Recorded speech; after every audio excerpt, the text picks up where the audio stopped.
الله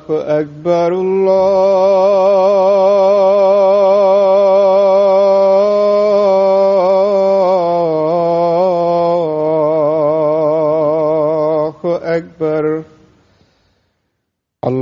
الله أكبر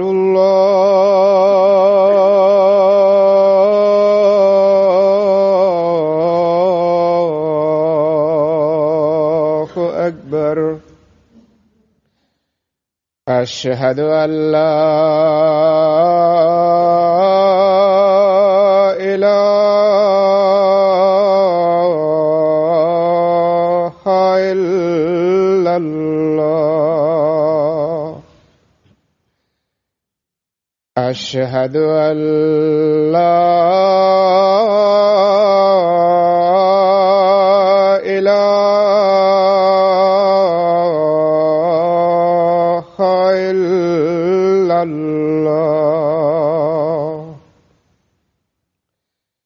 أشهد أن محمدًا رسول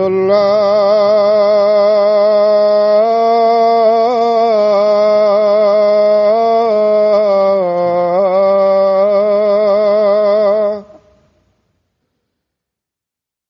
أشهد أن محمدًا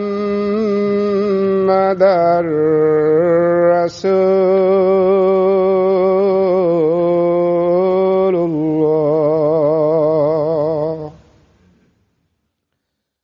حي على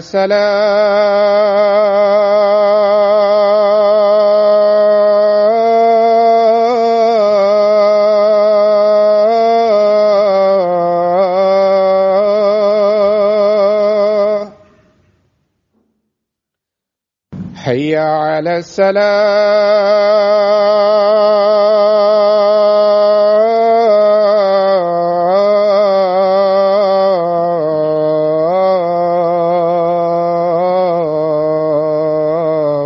الصلاة حي على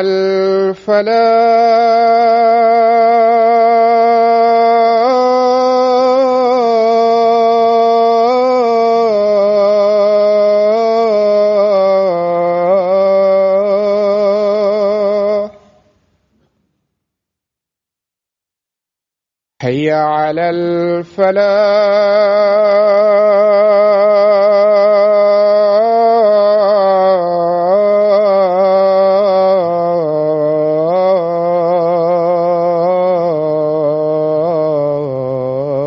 الفلاح الله أكبر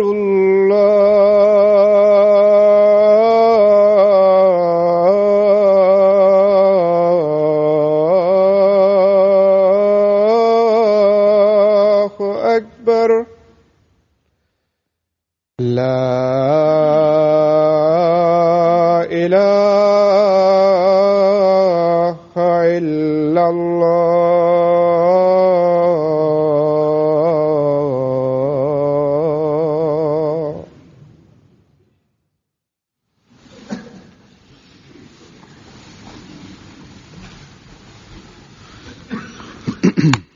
السلام عليكم ورحمة الله.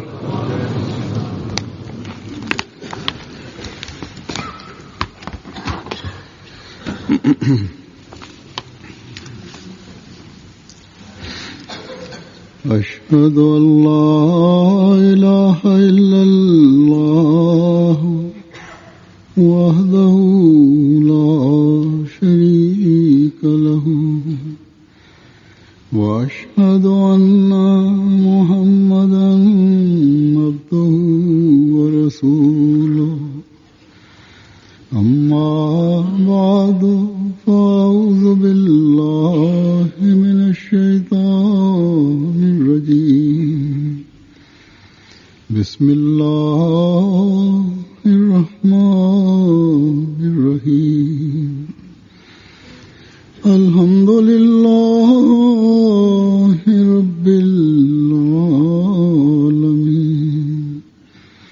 الرحمن الرحيم مالك يوم الدين إياك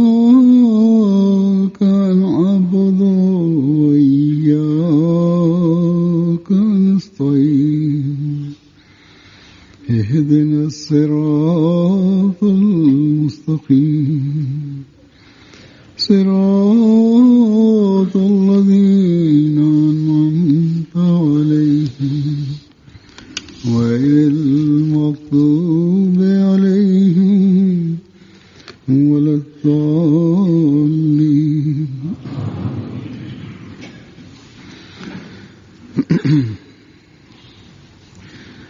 कुछ दिन हुए दीनी और तरबियती अमूर का एक जायजा इत्तेफाक से एक उहदेदार के साथ बातों बातों में मेरे सामने आया। حضرت مرزا مسرور احمد صاحب خلیفۃ المسیح الخامس اید الله تعالی بنصر العزیز د کال 2014 د اگست د میاشتې په 14مه نیټه د بیت الفتوح لندن نه ارشاد فرمایلی و. دلته به د هغه خطبې پښتو ترجمه د احبابو په خدمت کې وړاندې کړم. کچھ کہنا چاہیے جو ایک طبقہ جو ہے جماعت کا اس کو ضرورت ہے اور اسی طرح یو څو ورځې کېږي جو عہدیداروں کی چې یو عہدیدار سره خبرو اترو ترمنځ جس طرح د دینی تربیتی امورو یو جایزه زما مخه راغله. دنیا کی دوسری جماعتوں کی اینه پس ما د هغه نه تحریری رپورټ هم راوغوښتو. یا نئی نسل هغه رپورټ کتو نه پس ما دا خیال راغلو جو زیادہ ایکټیو نہیں چې زیادہ تر ځینې امور داسې دي چې د هغوی باره کې پکار ده چې زه څه ووایم. د جومات یوه طبقه ده چې د دې ضرورت لري. همدغه رنګ ځینې خبرې دي چې عہدیدارانو ته ضرورت دی. دا امور لکه څنګه چې د دې جومات لپاره اهمیت لري نو هماغه شان د دنیا نورو جوماتونو لپاره هم د دې اهمیت شته. لیکن وہ سوال کرتے نہیں خاص طور پر نوجوان یا د نوي کل لپاره یا د هغو خلکو لپاره چې جومات کې ډېر سرګرمه نه دي او جوماتي کارونو کې برخه نه اخلي یا والدین ان سوالوں کو برا نو سمجھیں هغوی لپاره د دې خبرو نه خبرېدل ضروري دي. یا وہ کسی مشکل میں پڑ جائیں گے. دا داسې امور دي تو یہ چې عموماً په ډېر څرګند تور نه بیانېږي. یا مربیان او عہدیداران جو علم رکھتے ہیں ان سے سوال د کریں جومات خلکو مخې ته د دې ذکر هغه احسن رنګ کې نه کوي لکه څنګه چې پکار دی. خدا ملمدی اور لجنہ سے تعلق رکھنے والے اور تعلق رکھنے والی ہیں په دې وجه ځینې ذهنونو کې سوالونه چتېږي هغوی تپوس نه کوي. اتنے په خاص طور چې کوم زلمي کول دی اس ساتھ تعلق ہونا چاہیے دا تپوس دوی دې لپاره نه کوي چې د جومات ماحول یا د هغوی چې کوم خپلوان دي یا مور پلار دي هغوی به کوئی شکوک په و دې شبہات ہیں پوښتنو تو انہیں دور کریں. بد ومني یا هغوی به په څه قسمه دشوارۍ کې ګیر شي. لکھ سکتے ہیں حالانکه پکار خدا ده چې د مربیانو او مبلغینو نه یا د عہدیدارانو نه چې کوم پکې علم لري هغوی نه یا د لجنه ادب کے دائرے میں رہتے او خدام د خپلو ذیلی تنظیمونو نه د دوی سوالونو کې سوالوں کے جواب داسې تعلق د هغوی په کار دی چې وی چې په اسانه ترې انداز سوالونه کولی شي او داسې خپلو معلوماتو کې د هم اضافه وکړي او که څه شکونه او شبهې لري نو هغه د هم اپنے فرائض پرې لرې کړي. اور دائرہ کار کے بارے میں تفصیل نہیں جانتے یا ما ته هغوی لیکلی شي ځینې خلک ما ته لیکي ذمہ کو د نورو ملکونو نه ادا نہیں کرتے او ځینې وخت د دې ځینې هم او د ډېر جو باتیں میں بیان کرنے لگا ادب دایرې کې راته اس لیکي میں ایک پہلو تو نو بیا د هغوی د سوالونو جواب هم ورکړی شي. کیونکہ ہمیں علم ہونا چاہیے کہ ہم کیوں بهرحال دا خبره هم مخې ته راغله چې ځینې عہدیداران باتیں جو هم د خپلو فرایضو او د دایره کار د تفصیل نه خبر نه دي کے بارے میں بھی علم ہو او خپلې ذمہوارۍ هغه شان نه پوره کوي لکه څنګه چې حق کہ دی. ہم مسلمان کے لیے ضروری ہے. کومې خبرې به چې زه اوس بیانوم د دې یو اړخ خو جاننا چاہتے د عقیدې او د هغې په باره کې علم سره تعلق لري عہدیداران ځکه چې په کار ده چې موږ د دا علم لرو چې موږ ولې په یوې عقیدې قایم یو نبھانا ہے. او همدغه رنګ د ځینو خبرو چې موږ ته وینا کېږي زموږ پام ورته ګرځولی کېږي نو د هغوی باره کې هم علم په کار دی چې ولې د دې کارونو وینا موږ ته شوې ده ولې یو احمدي مسلمان لپاره دا ضروري دی. تعلق رکھتی ہے اور ایک اہم په دې کې مثلا د مال قرباني ده دې باره کې خلک د تفصیل نه خبرېدل غواړي. دویمه په دې تعلق کې د عہدیدارانو ځینې انتظامی ذمہوارۍ دي رکھتے ہوئے نہیں چې هغه به څنګه پوره کوي ہمارے اپنے لوگوں او تر کومه حده د هغوی اختیارات دي. نو بهرحال په دې تعلق کې به عام طور سره د اختصار د دوه خبرو ترته به زه ستاسو پام ګرځوم. لومړی خبره خو دا ده اسلام کی چې عقیدې سره تعلق لري او یو احمدي لپاره د دې نه خبرېدل ضروري دي. ضروری ہے. عموما د دې بیان خو کېږي وہ تو خو په دومره توجه نه پڑھ کر تحقیق او دا بیان چې کېږي نو دا اړخ د نظر وړاندې نه وي ساتلی شوی چې زموږ خپلو خلکو ته هم د تربیت ضرورت دی. زیادہ ایکٹیو نہیں ہیں اجتماعات پر نہیں آتے په عام طور دا وګڼلی شي چې پیدایشي احمدي دی نو هغه خبر دی چې د حضرت مسیح موعود علیه السلام د بعثت څه غرض و چاہے تھوڑی تعداد ہو ایک تعداد ہے او د هغوی منل ولې ضروري دی. فکر سے توجہ دینی چاہیے. نوی چې کم خلک جماعت ته راځي هغوی خو د دې خبرو ښه علم لري ځکه چې هغوی مطالعه کړې وي او د تحقیق نه پس راغلي وي. کام کرنے کی خو لکه څنګه چې ما وویل چې کم خلک په جماعت کې ډېر سرګرمه نه دي اجتماعاتو له نه راځي ځینې پکې جلسو له هم نه راځي یا یہ کہنے کے بجائے او هر ملک کې داسې خلک موجود دي انہیں که شمېر لږ وي نو هم سوائے اس کے او یو شمېر د خلکو داسې دی چې ورته پکار ده چې سره د فکر موږ پام وکړو او دې لپاره د خدام الاحمدیه او د لجنه مایله چې کم تنظیمونه دي هغوی له هم جماعت کا نظام زیات پکار ده چې خپل پروګرامونه جوړ کړي او په دې لړ کې د کار وکړي. مین سټریم همدغه رنګ جماعتي نظام د هم داسې خلک په کار نه دی چې له ځانه وشړي یا په زیاده دی چې دا وویلی شي چې د دوی خلکو اصلاح نه شي کېدی د دوی د ځان ته د جفتولو کوشش وکړي شي سوا د هغو خلکو نه چې ښه په جار ووایي چې زموږ تاسو سره هېڅ تعلق نشته. ذریعے سے ان کی اصلاح کی طرف توجہ خو داسې خلکو باره کې هم د جماعت مرکزي نظام له پکار ده چې ذیلي تنظیمونو له دی کامیابی بھی ہوئی. د هغوی معلومات ورکړي بعض جگہ ځکه چې تربیت د لوی عمر ځینې د ځینو عہدیدارانو د سخت رویې د لاسه هم ځینې خلک داسې جواب ورکړي.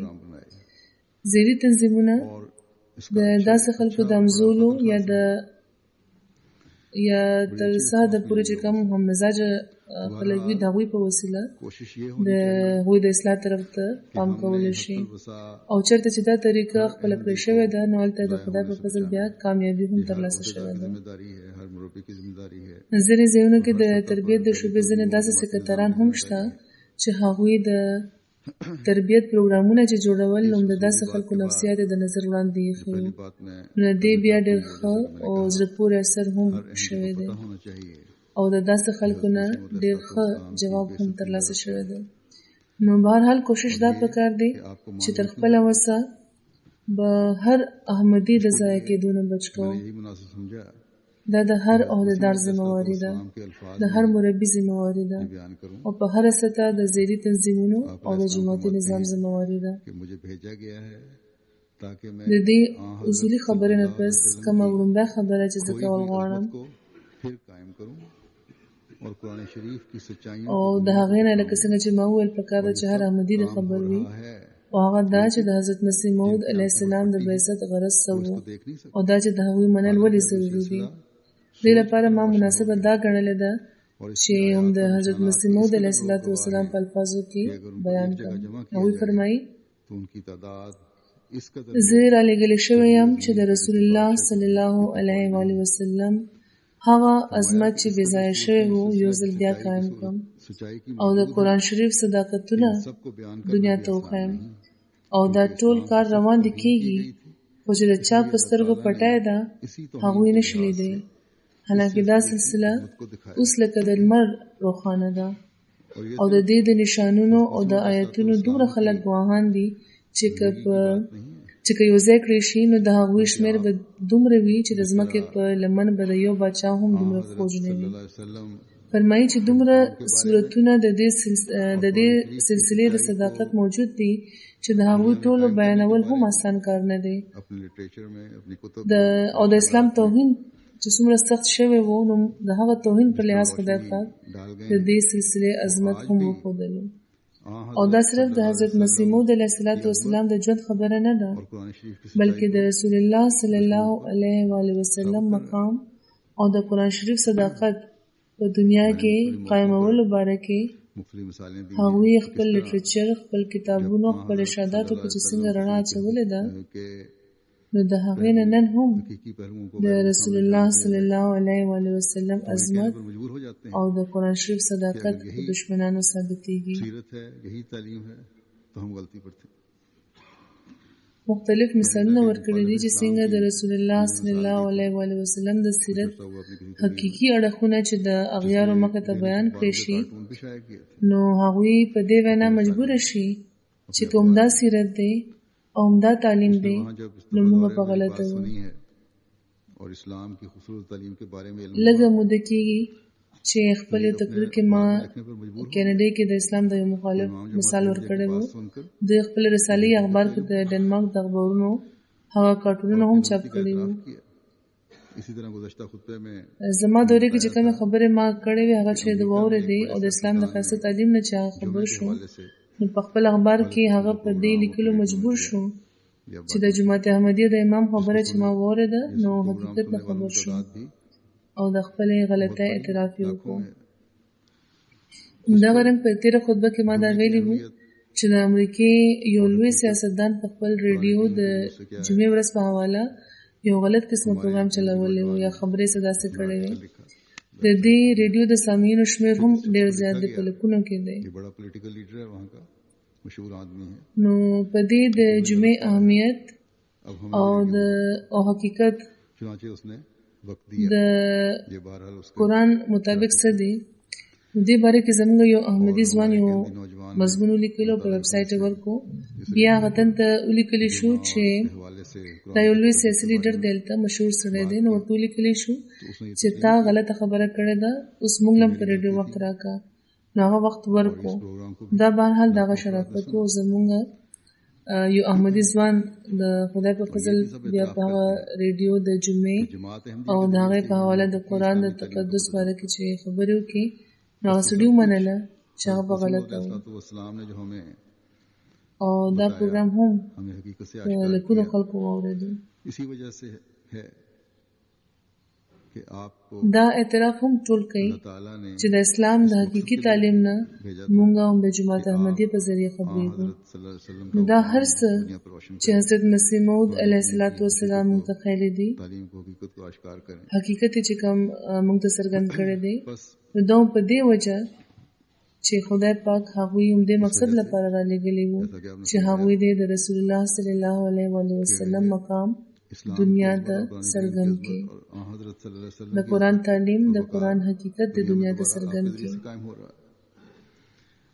बस कोई वजह نو नहीं په دې وجه कि हम किसी भी वजह से किसी एहसास से لکه څنګه چې هغوی فرمایلی دي और नौजवानों को इस बारे में چې د اسلام عظمت नौजवान एक्टिव हैं د قرآن عظمت او د رسول الله صلی الله علیه و آله وسلم عظمت او وقار په دنیا کې یو ځل بیا د هغوی په ذریعه قایمېږي لګیا دی پس موږ هیڅ وجه نه لرو چې د احساس کهتره ښکار شو او ځوانانو ته په دې سلسله کې حوصله پکار ده چرته چې زموږ ځوانان سرګرم دي نو د خدای پاک په فضل د مخالفینو خپلې بندۍ لګیا دي फिर मैं हज़रत मसीह मौद अलैहिस्सलाम के अल्फाज में बयान कर देता हूँ بیا زموږ هر یو تن ته پکار ده چې له دې نه هم خبر وي چې د حضرت مسیح موعود علیه السلام منل ولې ضروري دی د 1400 کالو ماشومان هم دا پوښتنه کوي او مور پلار ورله په سمه طریقه جواب نه ورکوي نو دې باره کې به هم زه د حضرت مسیح موعود علیه السلام الفاظ کې څه بیان کوم دا یو تفصیلي ارشاد دی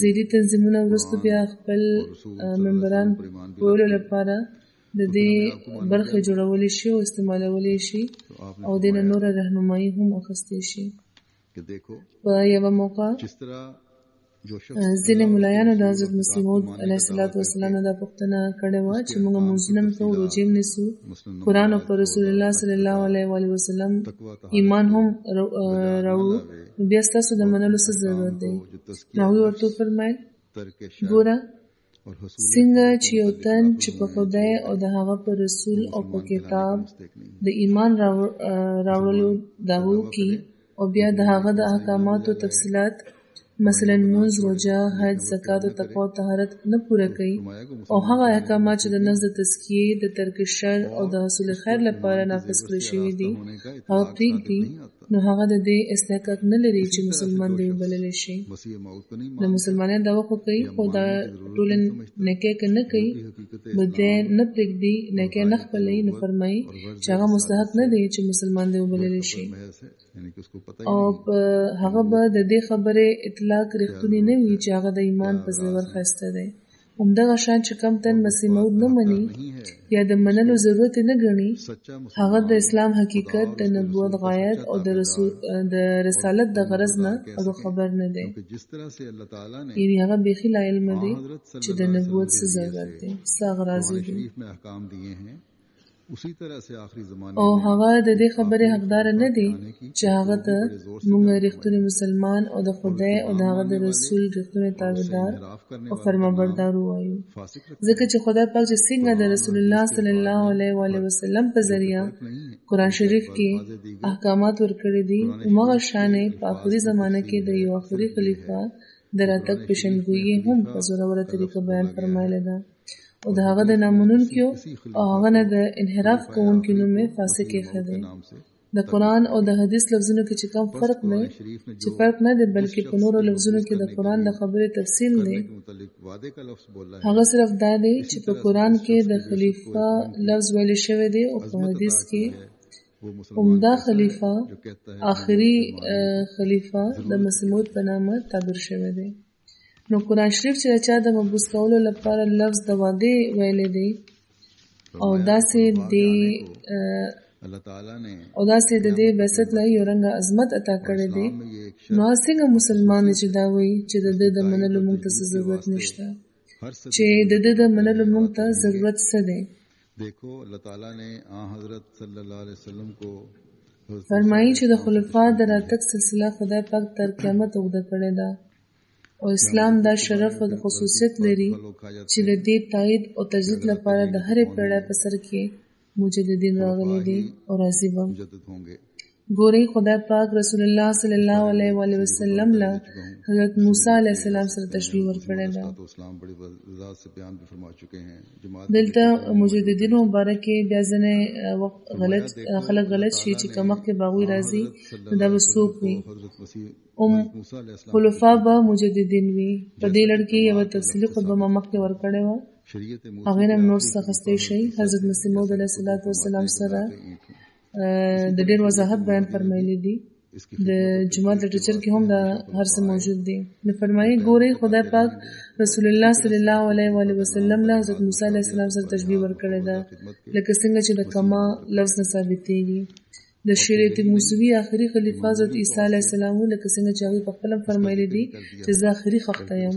همدغه رنګ په شریعت محمدي کې هم د دې خدمت او تجدید لپاره همیشه خلیفہ راغلي دي او تر قیامت به راځي. او همدغه شان د آخري خلیفہ نوم د مشابهت او د مفوضه خدمت په لحاظ مسیح موعود ایښودل شوی دی. او بیا دا نه چې د هغه ذکر په معمولی طور شوی دی، بلکې د هغه د راتګ نشانونه سره د پوره تفصیل ټولو آسماني کتابونو کې بیان فرمایلی شوی دی، بایبل کې، انجیل کې، حدیثونو کې او په خپل قرآن شریف کې هم د هغه د راتګ نشانه ښودل شوی دی. او ټول قومونه یعنی یهودیان، عیسایان او مسلمانان په متفقه طور د هغه د راتګ قایلان دي او انتظار یې کوي لګیا دی. د هغه انکار څرنګه اسلام کېدی شي؟ او بیا چې هغه یو داسې تن دی چې هغه لپاره په اسمان هم خدای پاک د هغه په تایید کې نشانونه څرګند کړل او په ځمکه هم معجزې وښودلې. د هغه تایید لپاره طاعون خور شو او نور سپوږمۍ د پیشنګویۍ مطابق ان په وخت تندر نیولې وو. نو یو داسې تن چې د چا د تایید لپاره اسمان نشان را څرګند کړي او ځمکه هم الوقت ووایي، نو هغه یو معمولی انسان کېدی شي چې منل یا نه منل یو شان وي. او خلک د هغه نه منلو نه پس به هم مسلمانان او د خدای پاک نازولې بللی کېدی شي؟ هېڅکله هم نه. فرمایي یاد لرئ چې د موعود د راتګ ټولې نشانې پوره شوې دي. د قسمه قسم مفاسدو دا دنیا ګنده کړې ده. مسلمانانو، عالمانو او زیاتره اولیا هم د مسیح موعود د راتګ همدا زمانه لیکلې ده چې هغه به د 14مې پېړۍ په سر کې راځي. فرمایي چې د دې دومره متفقه شهادت نه پس چې کوم اولیاو او اکثرو عالمانو بیان کړی دی، که څوک تجربه لري نو هغه ته پکار ده چې په قرآن شریف د تدبر وکړي او د سوره نور مطالعه دې په ښه غور وکړي. ګورئ لکه څنګه چې د حضرت موسی علیه السلام نه 1400 کاله پس حضرت عیسی علیه السلام راغلی وو، هماغه شان اوس هم د رسول الله صلی الله علیه وسلم نه پس په 14مې پېړۍ کې مسیح موعود راغلی دی. او لکه څنګه چې حضرت عیسی علیه السلام د موسوي سلسله خاتم الخلفاء وو، هماغه شان بدلته اوس مسیح موعود خاتم الخلفاء وي. حضرت مسیح موعود علیه السلام فرمایي زه د راتلونکي 1000 کالو لپاره خلیفه یم.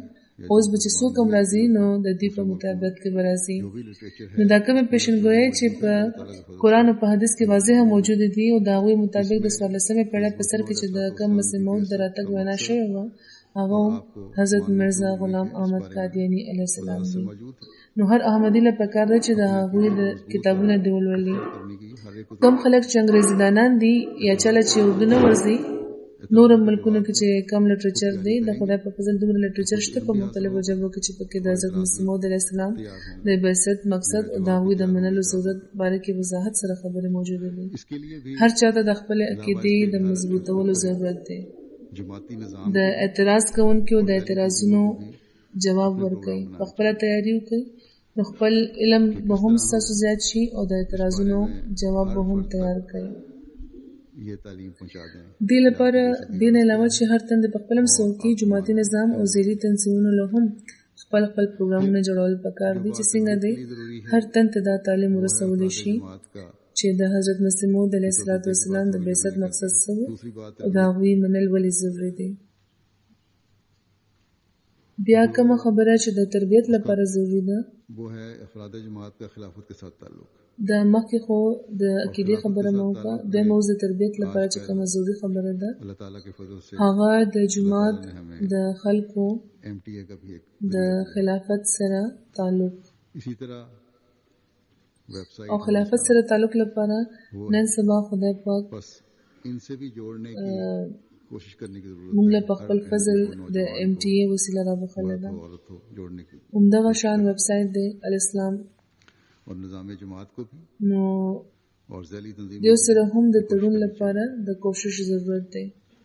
هر احمدي ښځه د سړی کوشش دی وکړي چې هغه دی د سره وتړل شي او د جماعت نظام او ذیلی تنظیمونو له هم دا کوشش کول پکار دی. د مخلصینو او د باوفا مخلصینو یو لوی شمیر دی چې دلته جماعت ته هم ښه په کوشش راځي او خطبه اوري او دنیا کې په مختلفو ځایونو کې د MTA په ذریعه هم خطبه اورېدل کېږي. او باقاعدګۍ سره اورېدل کېږي. او ځینې خو داسې دي چې ما ته لیکي چې 2-3 ځله هغوی خطبه اوري.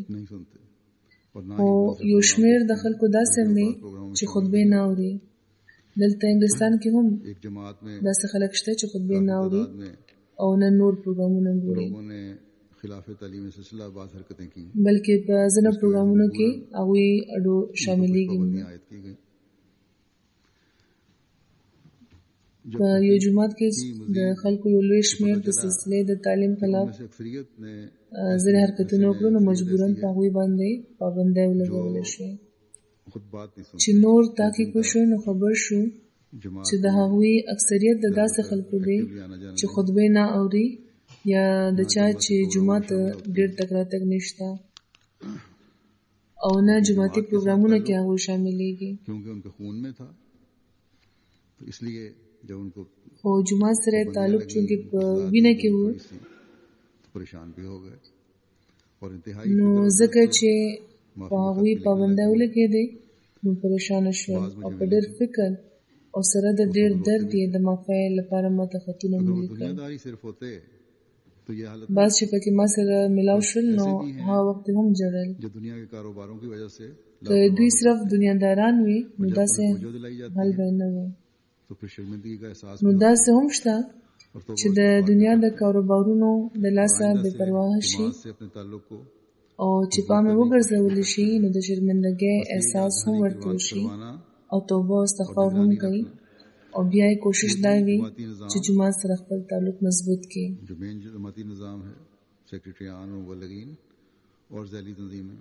نو دا یادګیرنې کول او نظر ساتل دا جوماتي نظام دی.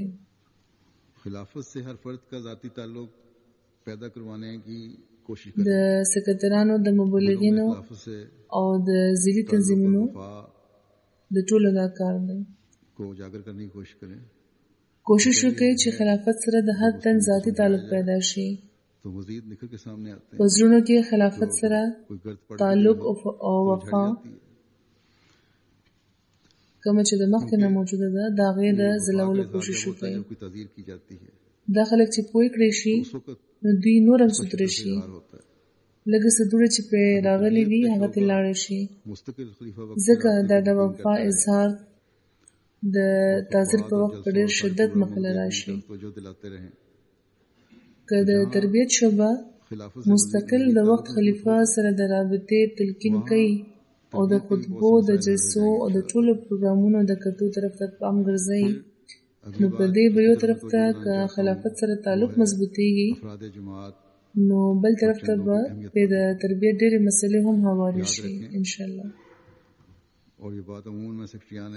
بیا بله خبره چې د کومې طرف ته زه پام ګرځول غواړم هغه دا ده چې د جومات خلکو ته د چندو اهمیت واضحه کړی شي. یاد لرئ او دا خبره زه عموما د مال شعبې سکرترانو ته وایم چې خلکو ته دا وایي چې چنده څه ټیکس نه دی، بلکې دا په هغو فرایضو کې راځي چې د ادایګۍ حکم یې خدای پاک په قرآن شریف کې په ډېرو ځایونو کې فرمایلی دی. یو ځای کې خدای پاک فرمایي فاتقوا الله ما استطعتم واسمعوا واطیعوا وانفقوا خیرا لانفسکم ومن یوق شح نفسه فاولئک هم المفلحون. ان تقرضوا الله قرضا حسنا يضاعفه لكم ويغفر لكم والله شکور حلیم. پس د خدای پاک تقوا خپله کوئ تر کومه حده چې تاسو توفیق ترلاسه دی او واورئ او اطاعت وکړئ او خرج کوئ، دا تاسو لپاره بهتره ده. او کوم خلک چې د نفس د شومتیا نه بچ کړی شو نو هغه دي چې بریالي به وي. که تاسو خدای پاک له قرض حسنه ورکړه نو هغه به دا تاسو لپاره سیوا کړي. ان تقرضوا الله قرضا حسنا يضاعفه لكم ويغفر لكم، هغه به دا تاسو لپاره سیوا کړي او تاسو به وبخښي. او خدای پاک ډېر قدر شناس او بخښونکی. نو دیو آیتونو نه دا واضحه ده چې د خدای پاک په لاره کې خرج کول یو مؤمن لپاره ډېر زیات ضروري دي.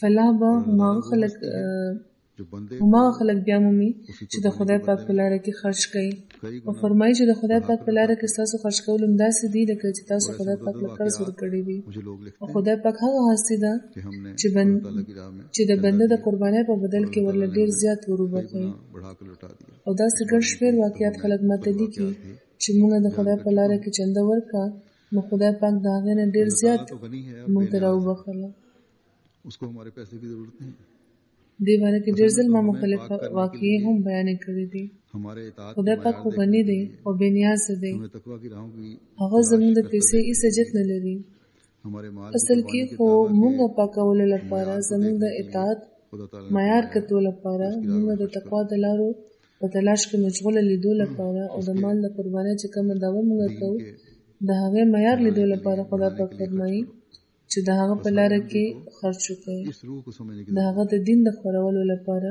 زیاتولو لپاره خرچ وکړئ अगर किसी सेक्रेटरी माल या सदर जमात को खुश करने के लिए या نو هر احمدي له د دې خبرې په روح ځان د پوهولو ضرورت دی چې موږ چنده ولې ورکوو که د مال د شعبې سکرټر یا د جومات صدر خوشحالولو لپاره یا بیا د هغوی نه ځان خلاصولو لپاره چندې ورکوي نو بیا د داسې چندو هېڅ فایده نشته ښه به دا وي چې ولې نه کوي که د بل چا په مقابله کې چنده ورکوي او صرف د مقابلې لپاره زیاته چنده ورکوي نو د دې هم بیا هېڅ فایده نشته चंदा देने वाले غرض دا چې د چنده ورکولو هر هغه وجه چې د خدای د رضا د حصول نه علاوه की तौफीक दे रहा है بل صدا هغه د خدای په جناب کې رد کېدی अल्लाह شي ताला पर या अल्लाह ताला की जमात पर ये एहसान نو چنده ورکوونکي دې لږ سوچ وکړي हर चंदा چې دا د خدای پاک په هغوی باندې احسان دی چې هغوی له د چنده ورکولو توفیق खुदा ताला ورکړی دی फजलों دا د چنده ورکوونکي په یو تن یا په خدای یا د خدای په جومات احسان نه دی इलाही जमातों چې هغوی له دا چنده ورکوي لګیا دی پکار ده چې هر چنده ورکوونکي دې دا سوچ لري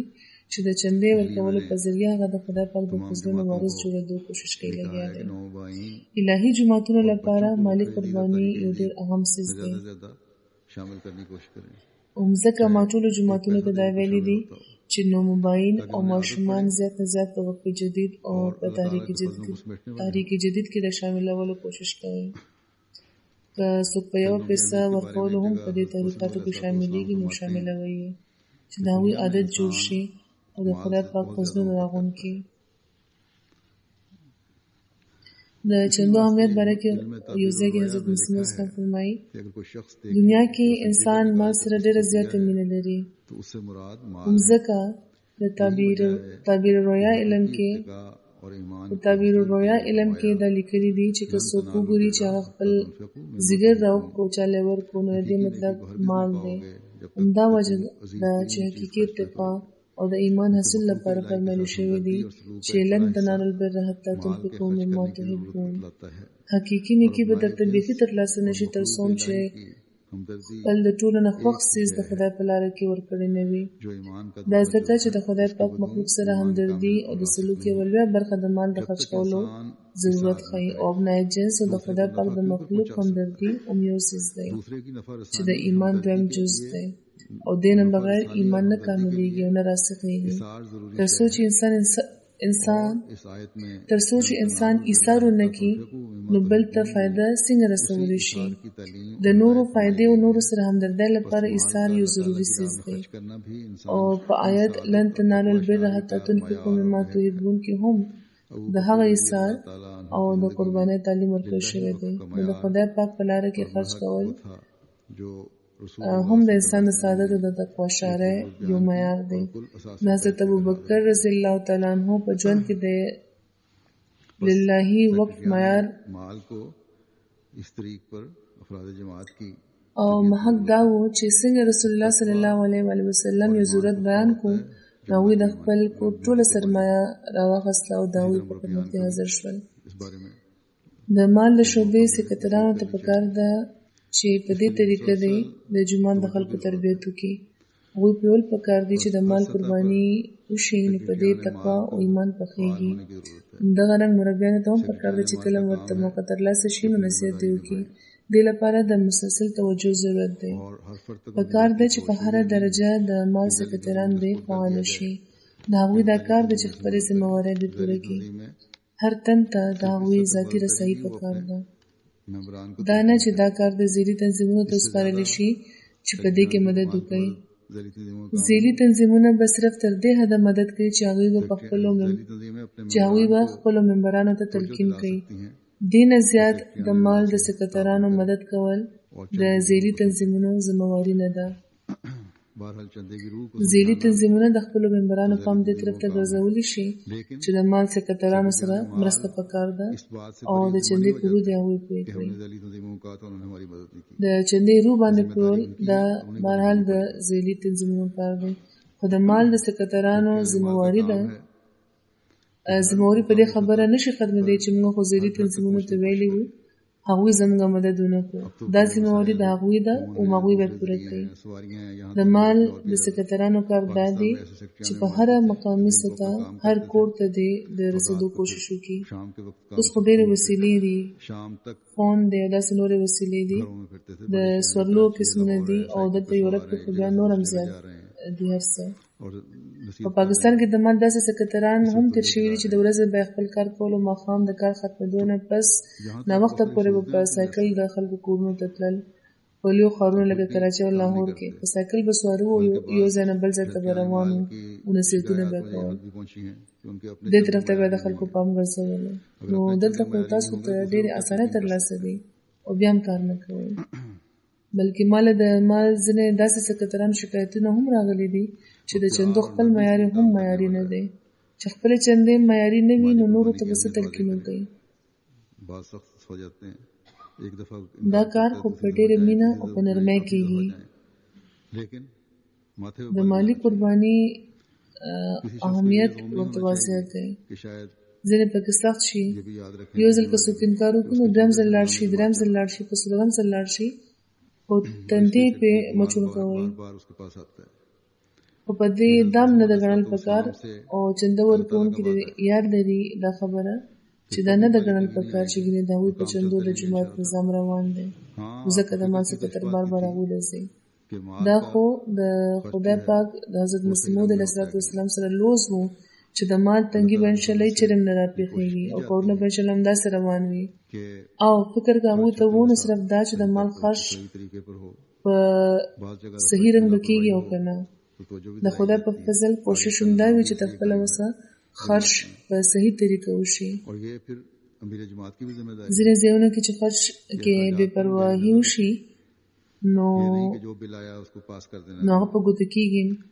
په جومات کې د اډیټ نظام همدې لپاره قایم دی او بیا د امیر جومات هم دا ذمہواري ده چې په اخراجاتو دې جوور نظر ساتي. دا نه چې کم دلیل هم د هغه مخې ته کېښودلی شي نو د هغې منظوري بیا ضروري ده. د اډیټ نظام دفاع لکي او داسې دفاع لکي چې اډیټر ته د دا ازادي وي چې هغه چې څنګه کار کول غواړي په خپله مرضۍ نه کولی شي، هغه له دې پوره اختیارات ورکړی شي. د خرچ باره کې به زه ویم چې یوه ډېره لویه خرچه د MTA هم ده او دې لپاره بیا تحریک هم کېږي تربیت په لحاظ یا بیا MTA لپاره. اوس خو اخراجات نور هم زیات شوي دي ځکه چې د ټولې دنیا لپاره زموږ 15 سیټلایټس کارکوي لګیا دي. نو صرف دومره پیسونه خو د MTA خرچ نشي چلېدی. باقي چې کم د جومات مجموعي بجټ دی هغې نه هم پیسه خرچ کېږي. نو دې طرف ته هم توجه پکار ده، خلکو ته پام پکار ده. د جلسې په دویمه ورځ دلته انګلستان کې چې زه کوم تقریر کوم نو که هغه په غور واورئ نو هغې نه هم هر چا ته معلومېدی شي چې خدای پاک د جومات پیسو کې څومره برکت اچولی دی او څنګه د دې کار وسط روان دی او څومره دا کار خور شوی دی او خدای پاک هر کال زموږ دې پیسې ته څومره او څنګه نورې میوې هم وبخښي. د خدای پاک په فضل دا ټول کار د جومات د خلکو په مالی قربانو په ذریعه کېږي. جیسا کہ میں نے ذکر کیا ہے کہ خلیفہ وقت کے خطبات کا سننا بھی بہت ضروری ہے. دین علاوه ځینې انتظامی خبرو طرف ته هم نن زه پام ګرځول غواړم لکه څنګه چې ما ذکر کړی و چې د وخت د خلیفه خطبې اوریدل ضروري یو ډېره ضروري خبره ده یا نورې خبرې چې کومې کېږي په مختلفو وختونو کې په هغوی غور کول او هغه نوټ کول ضروري دي. कि खुतबात او یو طرف ته که دا عهدهداران د جماعت د احبابو توجه دې طرف ته ګرځي، तो फौरन उसे नोट करें نو بل طرف ته پکار ده چې هغوی د پخپله هم دې طرف ته پام ساتي. और फिर बाकायदगी से په خاص طور د امیر جماعت دا کار دی چې په خطبو کې څه هدایت ورکړی شي जहाँ तक हो सकता है कि बाद یا د تربیت په اړه जमातें भी करती हैं लेकिन जो څه خبره وکړي شي، هغه فوراً نوٹ کې د جماعتونو صدرانو ته د سرکلر ولېږي. जमात के अमीर हैं जो बाकायदगी او بیا باقاعده په دې نظر ساتل پکار دی چې څنګه په دې عمل کېږي. कोई भी बात تر خپله وسه کېدای شي چې نور جوماتونه کوي، خو د ریپورټونو چې تر کومه پورې تعلق دی نو صرف د امریکې د جومات امیر صاحب په ډېر باقاعدګۍ دا نوٹ کوي او بیا وړاندې سرکلر هم لېږي. छोटा सा मुल्क है کله چې هم څه خبره هغوی په خطبه کې داسې واوري چې څه هدایت ورکړی شوی دی، نو نورو ته بیا پکار ده چې په دې عمل وکړي. इस انګلستان خو یو وړوکی شان ملک دی، که په صحیح طریقه دا کار دلته وشي نو د ټولو ملکونو نه زیاته ښه نتیجه دلته راختلی شي. यहाँ निकल सकते हैं. इसके अलावा मरकज से या मेरी तरफ से मुख्तलिफ हदायत जो जाती हैं वो भी आपका काम है कि फौरी तौर पर دې نه علاوه د مرکز نه یا زما له طرفه چې کوم مختلف هدایات لېږلی کېږي هغه هم ستاسو کار دی چې په فوري طور جوماتونو ته ورولېږئ او بیا د هغې تعقیب ان فالو اپ او فیډبیک هم کتل پکار دی. नेशनल अमीर जमात همدغه شان قومي امیر دې په دې امر قانع نه شي न बैठ जाएं कि چې مقامي امیرانو ټاکلی شو نو اوس هم هغوی به کار کوي सिर्फ उन्हीं पर हो. او د ټول کار مدار دی هم په هغوی شي. داسې نه دي کېدل پکار، دا صحیح طریقه نه ده.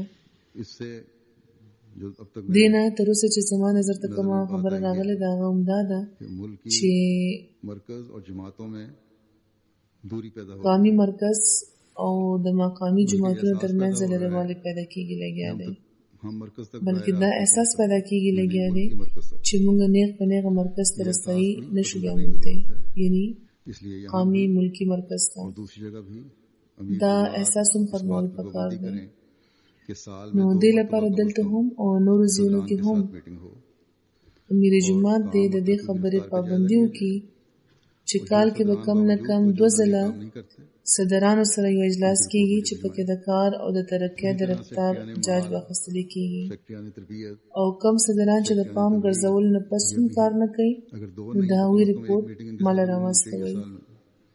और कामों का जायजा همدغه رنګ د مال د تربیت او د تبلیغ د شعبو سکرټران دي، دوی سره هم که 2 ځل نه نو کال کې یو ځل دوی سره اجلاس ضروري دی बहुत सारे जो چې د کارونو جاج د پکې واخیستل شي. که دا سکرټران فعال شو आज से نو د باقي شعبو چې کوم سکرټران دي یا د باقي شعبو چې کومې ګڼې مسلې دي هغه به پخپله حل شي. निजाम को फाल करना है. نو نن نه قومي امیران دې خپل پروګرامونه جوړ کړي چې هغوی به هر جماعت ته मरकज में څنګه رسي او څنګه به جماعتي نظام فعال کړي. जमा किया जा सकता है मीटिंग के लिए انګلستان او چې کوم نور واړه ملکونه دي هلته خدای ځګران کار نه دی वगैरह او په مرکز کې یا بل چېرته ریجن کې خلک د اجلاس لپاره راغونډول کېدی شي. सतह की जमात को کم چې لوی ملکونه دي لکه امریکا او کاناډا وغیره نو هغوی د داسې سلای عمل تیار کړي چې څنګه د هرې سطح जो पहले भी मैं कई मरतबा कह चुका हूँ جماعت فعال کولو لپاره هغوی ذاتي رابطې جوړولی شي. प्यार और او یوه اهمه خبره چې مخکې هم ما ډېر ځل کړې ده यूके शूरा पर هغه دا چې د جومات خلکو سره د مینې او د نرمۍ سلوک کوئ. मुख्तसर खिताब था वो हर ओहदेदार तक पहुँचना चाहिए.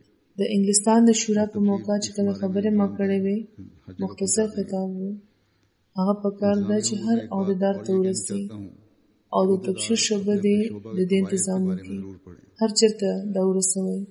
قواعد में हर एक शोबे को पता होना د انتظامی امورو په حواله یوه بله خبره دا هم کول غواړم چې عہدیداران دې د خپلې شعبې قواعد د خامخا ولولي. कि ओरिजिनल अमीर په قواعد کې هرې شعبې ته پته پکار ده چې د هغې څه فرایض دي او څه اختیارات هغه لري. इस पर कम से कम मेरा ख्याल है یو هدایت قومي امیر لپاره دا دی چې कि مقامي امیر له چې هغه کم کار او اختیارات ورکړي نو د هغې باره کې د مرکز ته هم ولیکي او ورته دې نمبر وایي 177 اس په پہ دې زما خیال چې چېرته عمل نه کېږي لګیا ځکه چې تر اوسه ماله یو داسې خط نه دی راغلی چې مونږه فلاني ریجن لپاره امیر وټاکلو د هغوی دا د اختیارات دي. جو قواعد ہیں قاعده نمبر 178 همدې باره کې لیکل شوې ده او ډېر واضحه ده. عمل کریں خاص طور پر اوس د دې ضرورت دی دې باره کې توجه پکار ده. د قواعدو په کتاب کې چې کوم 215 نواغنه تر 220 پورې کوم قواعد دي دا امیرانو له خامخا لوستل پکار دي. دا په ذهن کې ساتئ او په دې عمل کوئ په خاص طور کله چې په یوه معاملې کې فیصله کول وي. همدغه شان مبلغینو ته به هم زه یادګیرنه وکړم چې هغوی د خپلې ذمهوارۍ پوره کړي او یوه ذمهواري د هغوی دا هم ده چې په جوماتونو کې د قرآن شریف خیلو انتظام دې وکړي. که په خپله په دورې نو داسې استادان تیار کړئ چې ماشومانو ته او هغو خلکو ته چې نظره قرآن نشي ویلی هغوی ته د قرآن ښایي او دا کلاسونه باقاعده پکار دي. دا نه چې په هفته کې یوه یا دوه ورځې وشي ماښام یا ماسخوتن کم هم چې وخت وي قرآن ښایي. که مربیان او مبلغین په دوره نه وي په خپله موجود وي نو کم چې د هغوی سنټرونه دي هلته دا کلاسونه وکړي. ډېر شکایتونه داسې راځي لګیا دي چې زموږ ماشومانو ته قرآن ښایلو لپاره څوک نشته نو مجبوره یو چې غیر احمدیانو ته لاړ شو. همدغه رنګ چاته چې د قاعده ښایلو ضرورت دی نو هغوی ته قاعده وښایي. داسې به تاسو د خپلو ماشومانو د جومات سره او مرکز سره تعلق جوړ کړئ. اور قرآن کریم کے پڑھانے کا جو فائدہ ہے وہ تو ہے ہی ظاہر و باہر ہے. او دا سیز به د تربیت په لحاظ هم ډېر مفید وي او د قرآن شریف د خلو چې کومه فایده ده خامخا به وي په ظاهر هم په باطن هم. مبلغینو لپاره دا هم یاد ساتل ضروري دي چې عموما 3 یا 4 کاله پس د هغوی تبدیلي وشي او که ضرورت وي نو د هغې نه مخکې هم کیدی شي. هماغه ځکه هغه ملک چېرته چې دوی دي که داسې صورتحال وي نو ځینې ملکونو نه موږ ته دا شکایت دی چې هغوی د ډېر انقباض ښکار شي. داسې تبدیلی ښه په خوشحالۍ قبلول پکار دي. د خدای پاک په فضل د انګلستان مبلغینو کې لا تر اوسه دا خبرې زما علم کې نه دي راغلي. دا اهمه خبره هم یاد ساتئ چې که د یوې خبرې طرف ته د یو عهدیدار یا د امیر د پام ګرځولو ضرورت درپېښ شي مثلا که یوه معامله د جوماتي روایتو خلاف ده یا پکې څه شرعي سد دی نو په نرمۍ او د ادب په دایرې کې د هغه توجه دې طرف ته وګرځولی شي. مثلا که داسې معامله ده چې د جوماتي روایتو خلاف ده یا پکې څه د شرع ممانعت دی نو په نرمۍ او د ادب په دایرې کې د هغوی پام دې طرف ته وګرځوي او که خبره ونه منلی شي او جوماتي نقصان پې کېږي یا شرعي حکم پې ماتېږي نو بیا ما خبر کړئ. یو بل سره د څه قسم بحث اجت نشته. پکار نه ده چې ضدبازۍ یو بل سره شروع کړي ځکه چې دې نه بیا د جومات په نظام کې تفرقه پیدا کېږي. بېشکه ما یو ځل ویلي وو چې مربیان دیني مسلو ته د امیرانو پام ګرځولی شي خو د هغې لپاره هم د یوې قاعدې پابندي پکار ده یا د داسې اخلاقو پابندي پکار ده چې په اسانه طریقه او داسې ماحول پیدا کول نه بغیر چې د جومات نظام ته متاثره کېدی شي دا نصیحت دی وکړل شي. خدای پاک دې موږ ټولو له د حقیقي احمدیان جوړېدو او خپلې ذمهوارۍ پوره کولو توفیق عطا کړي.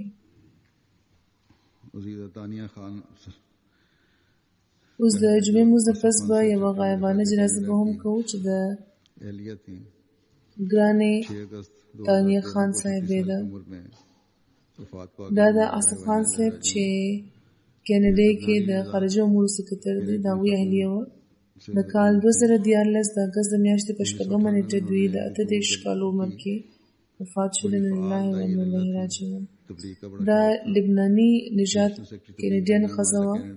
په کال 1998 کې دوی احمدیت قبول کړی و. ډېره فعاله داعیه الله وه. د تبلیغ ډېر شوق لرلو.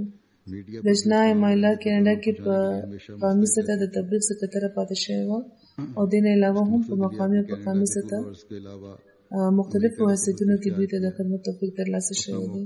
د MTA کینیډا مستقله منبره وه. په میډیا باندې هم د اسلام او د احمدیت پیغام خپرولو لپاره به د هر وخت تیاره وه او د مقصد لپاره د کینیډا د ټولو عرض نه علاوه د امریکې سفر هم دوی کړی و. په هر ځای کې به خپل موقف په ډېر ښایسته او په مؤثر انداز کې وړاندې کولو. د پیشې په لحاظ استاده وه او لږه موده وړاندې د وایس پرنسپل په طورې تقرري شوې وه. همیشه به کوشش دا و چې په طالب علمانو کې د انساني اقدار پیدا شي. د استاد په تورې ګڼ ایوارډونه ګټلي وو. خلافت سره د ډېرې مینې او د وفا تعلق و. په هر تحریک به لبیک ویلو د پردې پابنده او د خدمت خلق د جذبې نه سرشاره وه. د خپلو د آزاد د عطیه کولو وصیت دوی د وفات نه مخکې کړی و.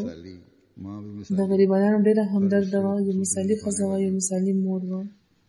د هر تعلق ذمهوارۍ به یې ډېرې ښکلې پوره کولې. واده پاکستاني سره شوی و. په غیر معمولي طور دوی ځان هغې ماحول سره هماهنګه کړی و. د اسلامي اقدارو محافظه وه، ډېره مخلصه وه. وصیت یې کړی و د خدای پاک په فضل. او د دوی 3 لوڼې دي چې په وقفونو کې شاملې دي. د دوی حلقه ډېره وسیعه وه. د دوی په جنازه هم د صوبې وزیراعلی چې یوه ښځه ده راغلی وه، د پارلمان غړي، کونسلران، د سکول استادان، طالب علمان او ګڼ شمېر کې غیر احمدیان هم په جنازه کې شامل وو. ډېره مشهوره وه او د هر چا خوښه وه.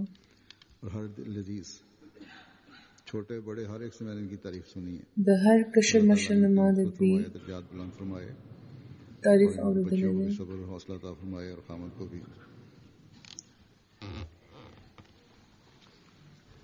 خدای پاک دې د دوی مغفرت وفرمایي، درجې دې ورله اوچتې کړي او د دوی ماشومانو له دې هم صبر او الحمد لله نحمده ونستعينه ونستغفره ونؤمن به ونتوكل عليه ونعوذ بالله من شرور أنفسنا ومن سيئات أعمالنا من يهده الله فلا مضل له ومن يضلل فلا هادي له ونشهد أن لا إله إلا الله ونشهد أن محمدا عبده ورسوله عباد الله رحمكم الله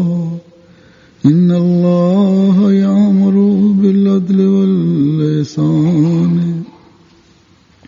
وإيتاء ذي القربى وينهى عن الفحشاء